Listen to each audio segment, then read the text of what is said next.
The South Bay has always been known as an incubator for great athletes and coaches in the Olympic sports. In particular, the South Bay is recognized as a producer of great water polo players. None of that would have happened without Art Lambert. After a championship playing career in the 1950s, Lambert went on to coach the sport in high school, junior college, major college, and the international level. He won everywhere he coached. He was the living, breathing, and swimming ground zero for water polo's ongoing success and popularity throughout Northern California. You can't overstate Art's influence on Bay Area water polo because he was thinking out of the box. Water polo was not a big sport in the Bay Area. When Art had the opportunity to become a leader on a team as a coach or as a team manager, he was thinking out of the box. Lambert began opening up that box at Sequoia High School in Redwood City before enrolling at San Jose State, where he became a three-time All-American and led the water polo team to the 1957 state championship.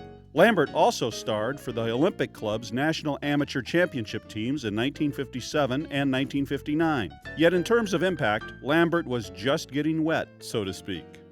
After a stint in the United States Army, he accepted his first head coaching job at Awalt High in Mountain View, where he won 4 Northern California titles.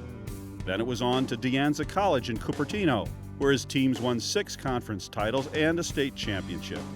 In 1967, he coached the USA national team to a gold medal at the Pan American Games, which led to his appointment as USA Olympic coach in Mexico City and Munich, where his team won a bronze medal. His coaching style was forceful, defiant, intense, and not for the faint of heart. Lambert once said he wanted his teams to be the Green Bay Packers of water polo. I remember playing against his De Anza junior college team when I was a freshman at Stanford.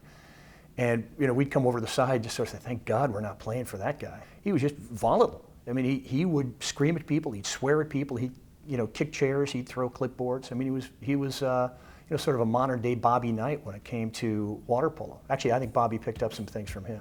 But in 1974, when Stanford was looking for someone to revive a water polo program that had gone winless in the league for 2 straight seasons, Lambert was enlisted as the man for the job.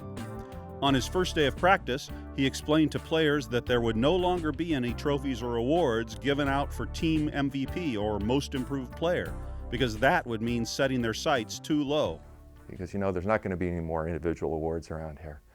He said, you guys will get individual awards if we win, the right kind of awards, like All-Americans.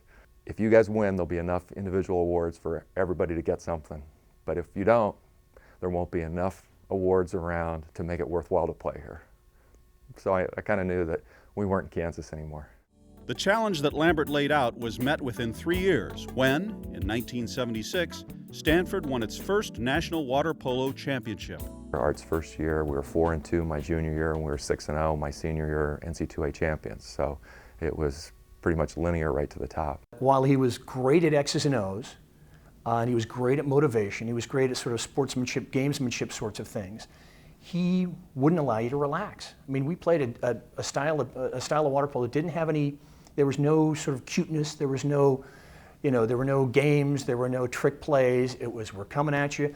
This is what we're going to do. During Lambert's stay at Stanford, he did indeed roam outside the box in so many ways. He took his water polo squads to the Soviet Union and Europe to compete.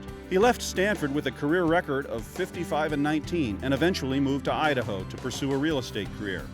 But he has left behind him a legacy that has seen him inducted into the USA Water Polo Hall of Fame. Art was the best coach I ever played for. I mean, I played for all the great coaches at the time. All these guys were considered the best coaches at the time.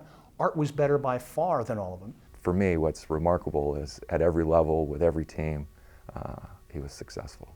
When Lambert is inducted tonight into the San Jose Sports Hall of Fame, it will not just honor all of his trophies and medals and championships.